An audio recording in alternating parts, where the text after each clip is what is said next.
వచ్చే సార్వత్రిక ఎలక్షన్స్లో మరొక్కసారి ముఖ్యమంత్రి జగన్మోహన్ రెడ్డి గారిని చేయాలని చెప్పి రాష్ట్రంలో ఉన్నటువంటి ప్రజలంతా సంఘీభావం ప్రకటిస్తున్నారు. దాంట్లో భాగంగా కళ్యాణదుర్గం నియోజకవర్గంలో ఏ గడపకి వెళ్ళినా, ఏ తలుపు తట్టినా, ఎవరిని పలకరించినా ముఖ్యమంత్రి జగన్మోహన్ రెడ్డి గారిని చేసుకోవాలనే సంకల్పంతో ఉన్నారని స్పష్టంగా అర్థమవుతుంది. 58 నెలలు సంక్షేమ కార్యక్రమాలు, అభివృద్ధి కార్యక్రమాలు మా కుటుంబాలకు అందించారు. ఖచ్చితంగా 37 రోజుల పాటు మేము కష్టపడి జగనన్న సీఎం చేసుకుంటామని చెప్పి కృతనిశ్చయంతో ప్రజలు ఉన్నారు. వచ్చే జూన్ 4వ తారీఖున పెద్ద మెజార్టీతో కళ్యాణదుర్గం నియోజకవర్గంలో రంగయ్యను ఎమ్మెల్యేగాను, ఎంపీగా శంకరన్నను రాష్ట్ర ముఖ్యమంత్రి జగన్మోహన్ రెడ్డి గారికి తీర్పు రాబోతుందనేది స్పష్టంగా తెలుస్తోంది. దాంట్లో భాగంగా మా పార్టీ సైనికులందరినీ, బూత్ కమిటీ కన్వీనర్లను, నాయకులందరినీ సన్నద్ధం చేసే కార్యక్రమంలో భాగంగా ఈరోజు బ్రహ్మసముద్రము, సెట్టూరు, కొన్ని మండలాల్లో కార్యోన్ముఖం చేయడానికి రాష్ట్ర పార్టీ నుంచి ప్రసాద్ రెడ్డి గారు, అబ్జర్వర్ గారు వచ్చారు. వాళ్ళ ఆధ్వర్యంలో రంగయ్యను గెలిపించడమే ధ్యేయంగా పనిచేస్తున్నామని సందర్భంగా తెలియజేస్తున్నాం. ఏ పార్టీ రాజకీయంలో జెండా పట్టుకోకున్నటువంటి వ్యక్తి విమర్శలకు నేను సమాధానం ఇవ్వాల్సిన అవసరం లేదనుకుంటా. నేను 40 సంవత్సరాల పాటు మా కుటుంబం సుదీర్ఘకాలం రాజకీయాల్లో ఉంది. ఎలక్షన్స్లో రాజకీయాలు పార్టీలు చూస్తాం. ఎలక్షన్లు అయిన తర్వాత ప్రజాసేవ, ప్రజా పోరాటాలు, ప్రజల తరపున పోరాటం మా కుటుంబానికి వెన్నతో పెట్టిన విద్య. 30 సంవత్సరాలుగా అవినీతి చరిత్ర లేకుండా ప్రజాసేవ చేస్తున్నటువంటి కుటుంబం మాది. ఈరోజు కూడా తెలుగుదేశం పార్టీకి రాజీనామా చేసే వరకు తెలుగుదేశం పార్టీపై నేనేమీ మాట్లాడలేదు.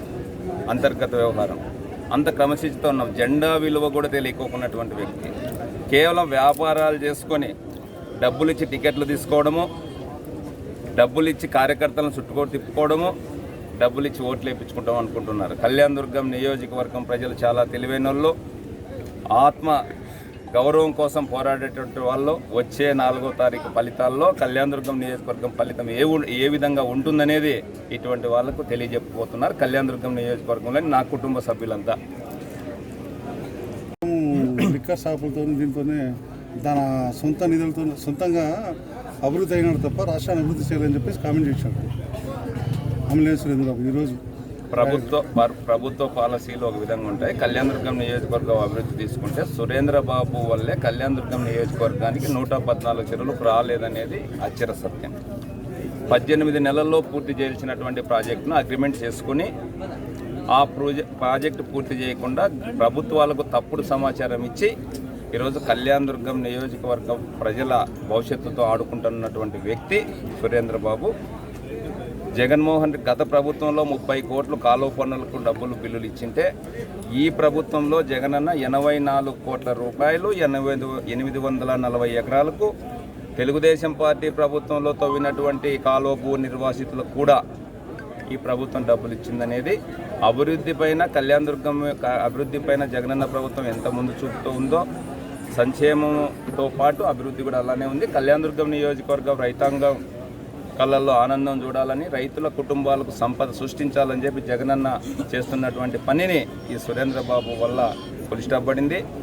వచ్చే ప్రభుత్వంలో జగన్మోహన్ రెడ్డి గారి మా ముఖ్యమంత్రి గారి నాయకత్వంలో కళ్యాణదుర్గంలో రంగయ్యన్న గారి ఆధ్వర్యంలో కళ్యాణదుర్గం నియోజకవర్గానికి 114 చెరువు నీళ్ళు ఇచ్చే కార్యక్రమాన్ని మేము తీసుకుంటామని సందర్భంగా తెలియజేస్తున్నాం.